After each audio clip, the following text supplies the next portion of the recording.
안녕하십니까? 부동산 마스터 아론TV입니다. 오늘은 서울 강남권에서 음마아파트와 함께 쌍두마차로 불리는 잠실주공 5단지에 대해서 알아보겠습니다.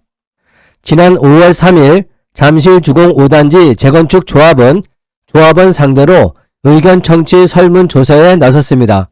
잠실 역세권에 걸쳐있는 용지 일부를 제3종 일반 주거지역에서 준주거지역으로 종상향할 방침입니다. 2022년 6월 2일 기반에 준주거지역에서 최고 50층 높이의 아파트를 짓는다는 내용을 담은 정비계획안이 통과된 바 있습니다. 하지만 늘어난 용적률의 절반을 임대아파트로 할당해야 합니다. 여기에 단지 내 신천 초등학교 부지 교환 문제와 설계 공모 리스크에 따른 소송 문제, 조합 내 부정선거 등 해결해야 할 것이 많습니다. 투자자들의 관심이 높은 잠실주공 5단지의 현주소를 살펴보도록 하겠습니다.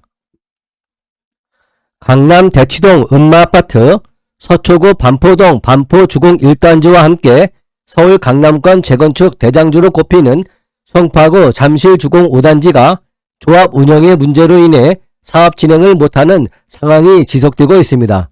잠실주공 5단지는 1978년 준공돼 올해로 46년 din 3,930가구 규모의 대단지입니다.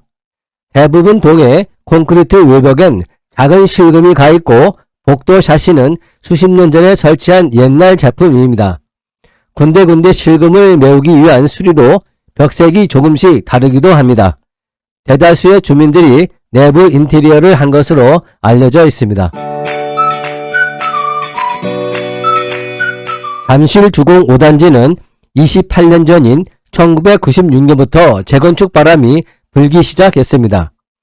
2003년 추진위원회가 승인되고 이어 2005년 정비구역으로 지정이 된 후 2010년 안전진단, 2013년 12월 19일 조합설립 인가를 받았지만 9년 4개월째 사업시행계획 인가를 받지 못하고 있습니다.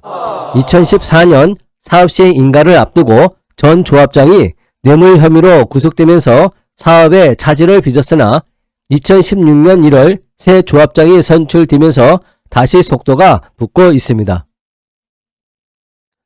2022년 2월 16일 재건축 정비계획안 수립 7년 만에 서울시 도시계획위원회 심의를 조건부로 통과했습니다.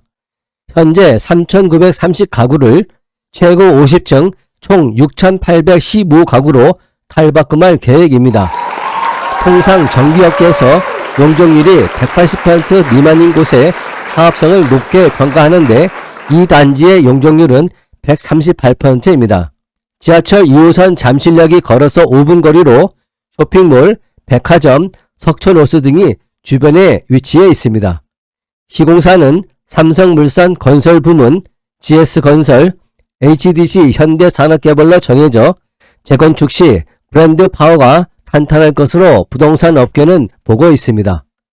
이처럼 재건축이 성공하기만 하면 명실상부한 잠실 랜드마크로의 부상이 명백함에도 잠실주공 5단지는 예상치 못한 지점에서 연이어 발목을 잡히고 있습니다.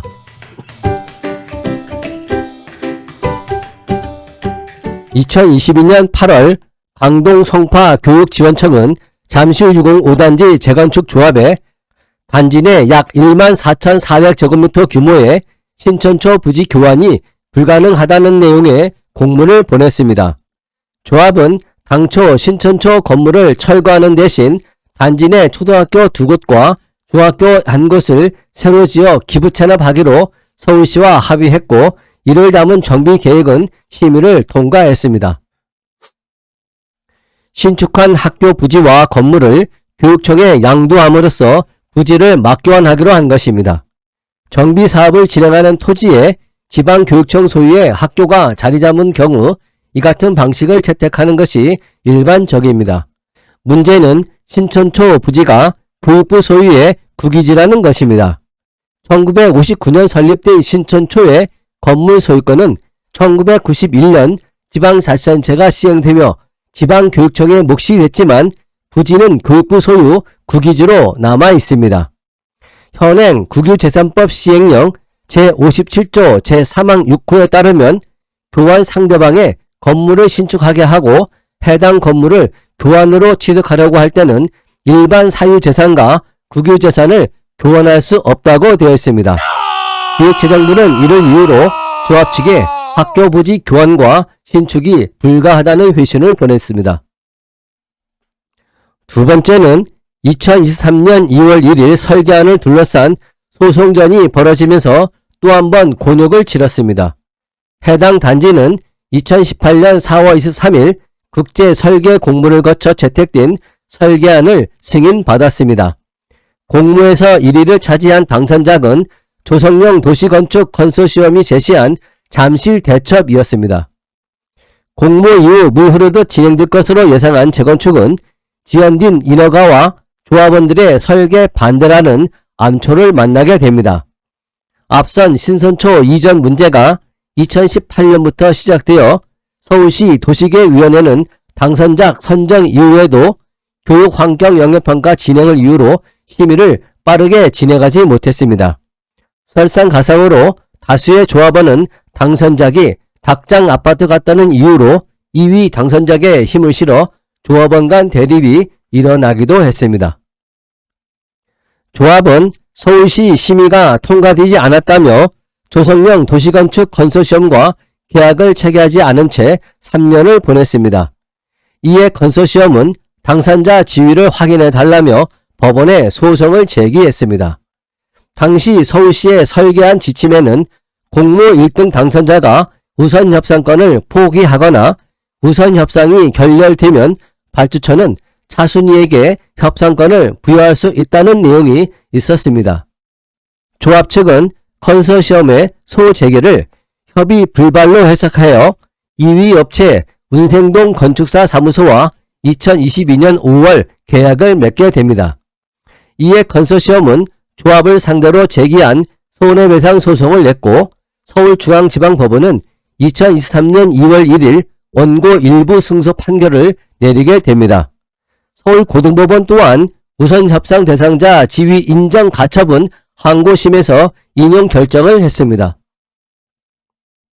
법원 판결에 따라 기존 컨소시엄의 우선협상 대상자 지위가 견고해지면서 잠실주공 5단지 재건축 사업은 전면 중단됩니다. 2022년 2월 16일 서울시 도시계획위원회 심의 통과 당시 현상 공모 당선인에 관해 명확하게 하라는 조건이 붙었기 때문입니다. 조합은 딜레마에 빠졌습니다. 법원 결정대로 조성용 도시건축 컨소시엄 결계안을 받아들여 재건축을 추진하면 기계약된 2위 회사 운생동 건축사 사무소에 계약 파기에 따른 위약금을 지급할 수도 있고 1위 당선장을 여전히 반대하는 조합원이 많기 때문입니다. 현재 조합은 항소를 제기한 상태지만 항소심 재판부가 피고 승소 판결을 내려줘야 2위 회사의 설계안을 바탕으로 사업을 다시 진행할 수 있는데 쉽지 않습니다. 결국 조합은 사업 지연과 비용 상승에 따른 큰 어려운 상황에 직면해 있습니다. 세 번째 문제점입니다. 잠실주공 5단지는 최근 조합 내용까지 불거지며 홍역을 치르고 있습니다. 검찰에 따르면 2023년 4월 13일 서울 동부지방검찰청은 2016년 1월 치러진 조합장, 대의원, 이사 등 조합 내부 선거에서 부정행위를 저지른 혐의로 재건축 조합 자문단장 김모 씨와 용역업체 대표 이모 씨를 불구속 기소했다고 밝혔습니다. 1심 공판은 2023년 6월 8일로 예정되어 있습니다.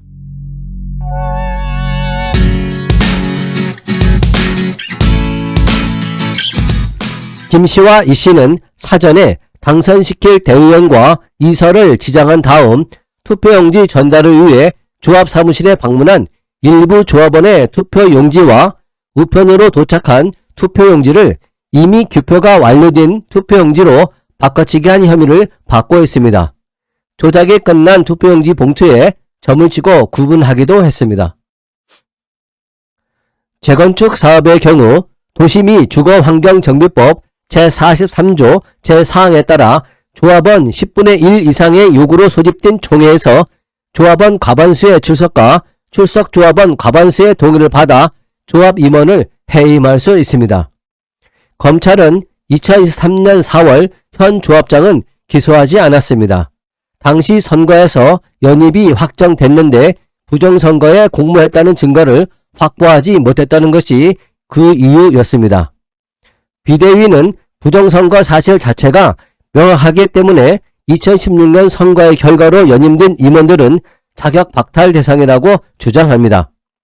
비대위 관계자는 학교 이전과 설계 문제 외에도 현행 국토교통부의 기부 체납 법정 한도가 8.0%임에도 19.1%를 기부 체납하겠다는 계획을 세우고 있다며 조합원의 피해 증가를 막기 위해 최대한 빨리 조합 임원을 새로 뽑으려 하는 것이라고 합니다.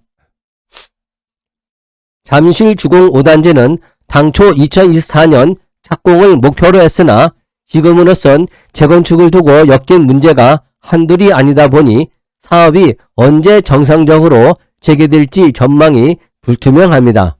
지금처럼 고금리와 원자재값 인상 등 외부적 요인도 긍정적이지 않을 때는 조합과 비대위 간 협의가 더욱 쉽지 않아 타협점을 찾는 데에 다소 시간이 소요될 것입니다.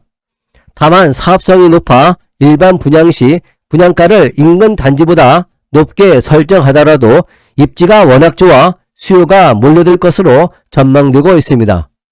한국부동산원에 따르면 전체 가구 중 2200가구 이상인 전용면적 76.49제곱미터의 매매 시세는 21억에서 23억 원대입니다. 81.75제곱미터의 경우 24억 원에서 26억 원대의 시세가 형성되어 있습니다. 국토교통부 실거래가 공개 시스템에 따르면 최근 들어 매매 거래 가격이 2억에서 3억 원씩 상승한 것으로 나타나고 있습니다.